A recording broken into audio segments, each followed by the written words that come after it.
Do we have anything else that floats? Ooh, hey. James is messing around with all those liquids and he's learning about the densities of things. It's going to overflow. I know! And he's going to have to clean up the mess. Colette lives with her son James, who was diagnosed with ADHD and autism when he was 9. It's oily. He went to a mainstream primary school where they all knew that he was quirky. Everybody loved him. He loved it there too. James is one of an increasing number of children who are not in mainstream education. In his case, he began refusing to go to school when he first went into secondary. He just about managed for the first half term, and then in the second half term it was headaches, leg aches, feeling sick, I'm tired. He just couldn't cope. He was saving up all his anxiety, and then when he came home he used to explode. So that's him kicking a hole through his wall. That's another hole. There's another 2 holes. That was his wall before I ended up putting plywood on it. Colette felt rather than being supported, her parenting was blamed. But without James having an education and healthcare statement at the time, it wasn't possible to have an official support plan in place. The focus was get him into school. Also constantly threatening in front of James that mum would be taken to court. Local authorities issue fines based on information given to them by schools. In some cases, legal action is taken. Eventually, Colette was taken to court. Parents who have school refusers have to give up work, don't have the finances coming in, and issuing them with fines and taking them to court and then fining them there. How does that help the society? A spokesperson for the local authority told us while they don't comment on individual cases, they do work with families to meet individual needs, ensuring all young people have the best education possible. No ifs, no buts, no SEN cuts. Parents being prosecuted is part of a wider crisis for pupils with special educational needs. Fran Morgan set up a support group for parents 11 years ago when her daughter struggled to attend school.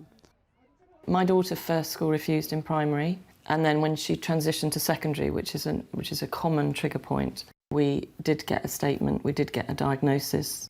I think now, if it happened, we wouldn't be in that place, and I don't know where she'd be actually.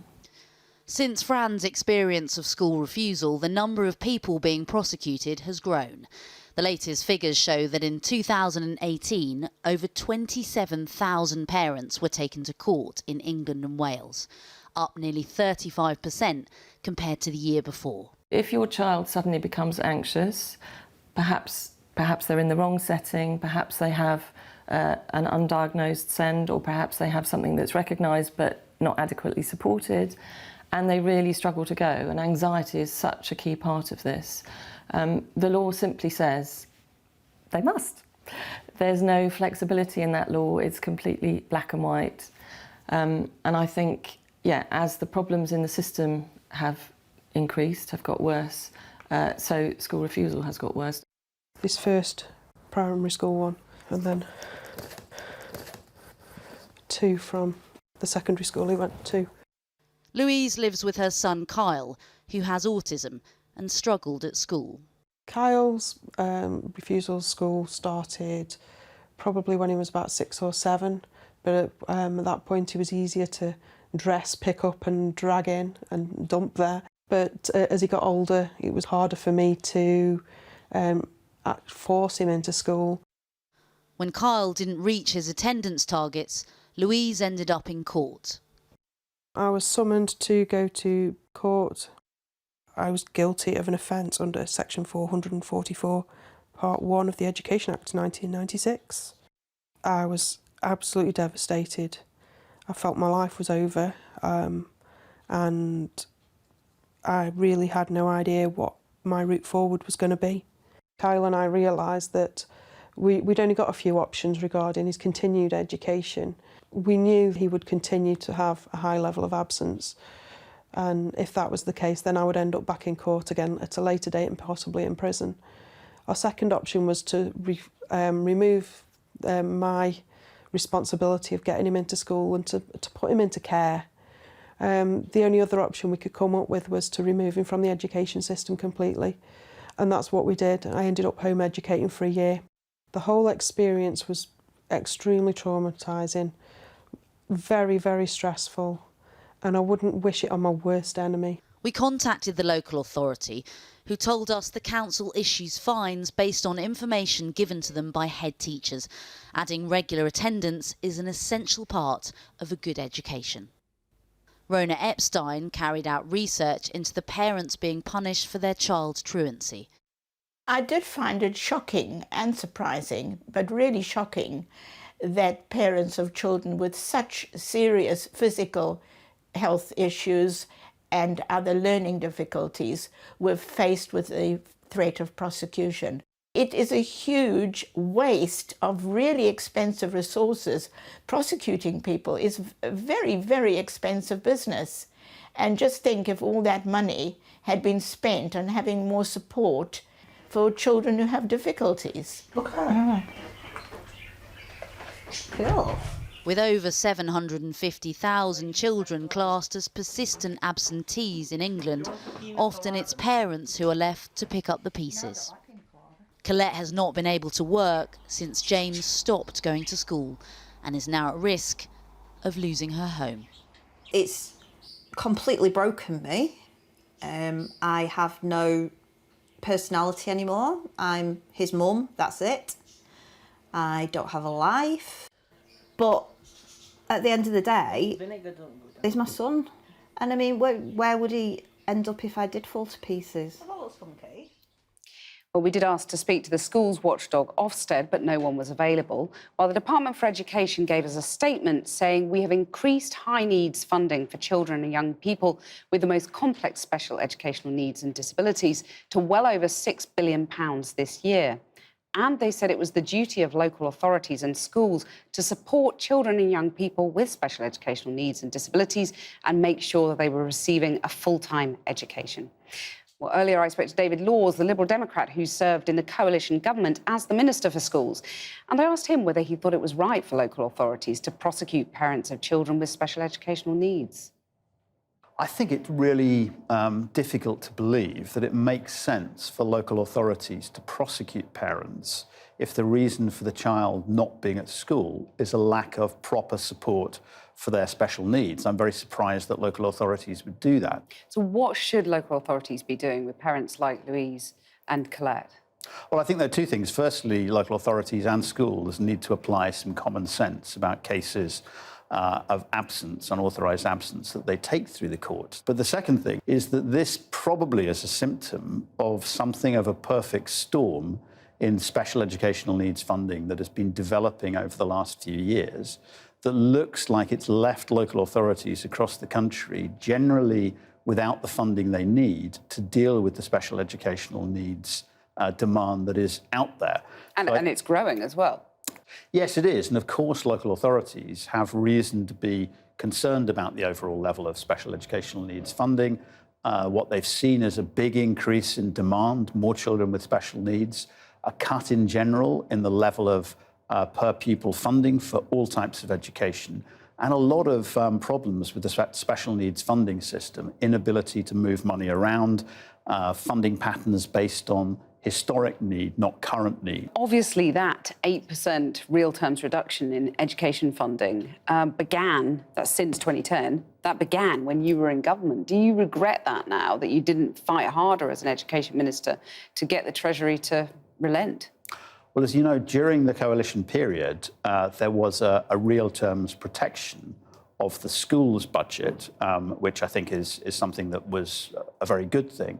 But however, there were pressures in other areas. There were pressures in 16 to 18 funding. There were pressures in special educational needs. It was easier to deal with those, arguably, a few years ago when we were coming out of a period of big budget cuts. What's happened over the last few years is that we've seen a bigger reduction in general educational funding. And that's meant that councils and the government have less money to move around between the various areas of education funding. It's worsened the squeeze. There are lots of promises being bandied about by the Conservative leadership contenders on funding for this and that.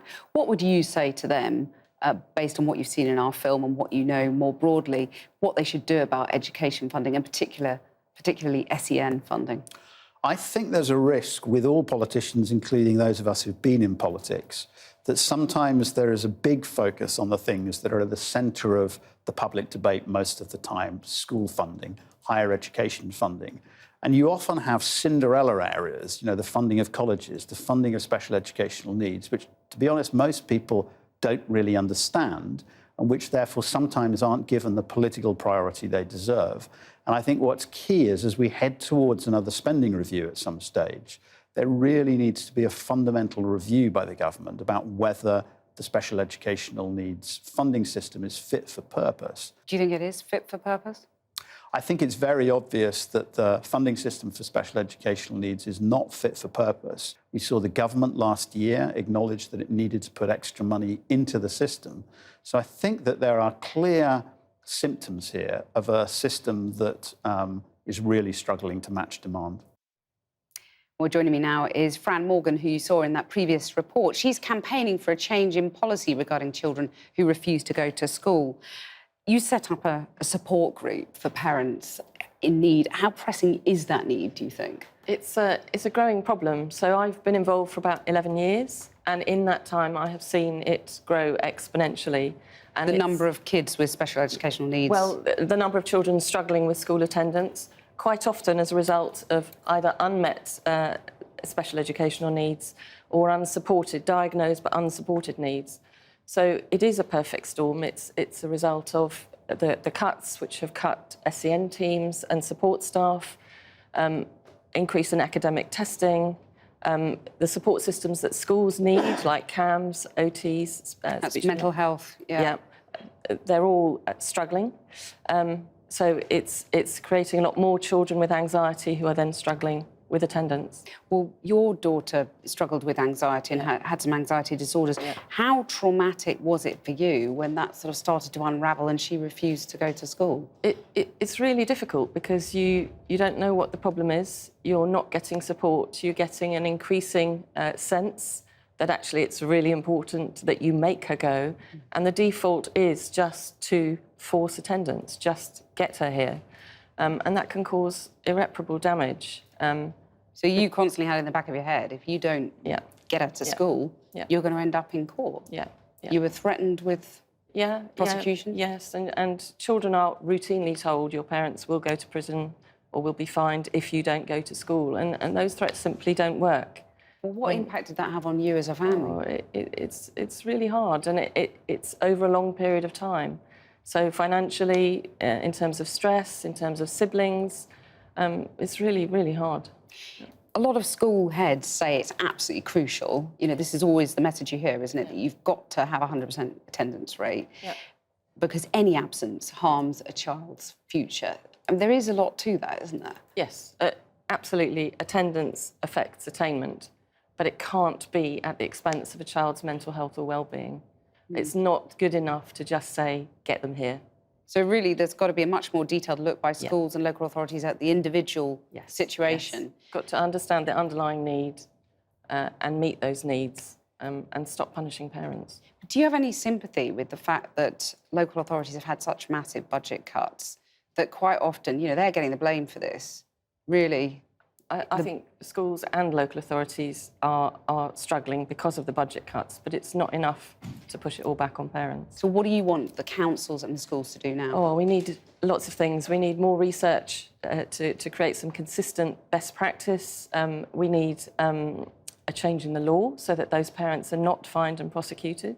Would a blanket provision that if you've got a special educational needs child... It can't just be about SEND. It has to be...